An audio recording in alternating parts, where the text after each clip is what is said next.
இன்னும் சொல்லுகிறேன், 199% இதுவரையில நாம் நம் தந்த வாக்குறுதிகளை நிறைவேற்றி இருக்கிறோம். 2021 சட்டமன்ற தேர்தலுக்கு திராவிட முன்னேற்ற கழகத்தின் சார்பில் கொடுத்த வாக்குறுதிகள் எவ்வளவு? 505. நல்லா யோனிங்க, கொடுத்த வாக்குறுதிகள் திமுக தேர்தல் அறிக்கையில கொடுத்த வாக்குறுதிகள் 505 வாக்குறுதிகளை கொடுத்திருக்கிறோம். அந்த 505 வாக்குறுதிகள்ல 389 வாக்குறுதிகளை நிறைவேற்றி இருக்கிறோம். இது மிச்சம் இருப்பது எவ்வளவு? 116.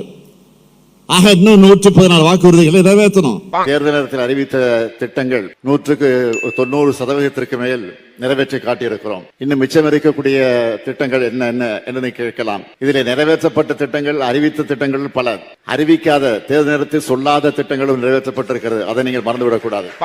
2021 கொடுத்த 505 வாக்குறுதிகளை 404 வாக்குறுதிகளை நிறைவேற்றி இருக்கிறோம். இந்த சாதனையை செஞ்சது திராவிட மாடல்.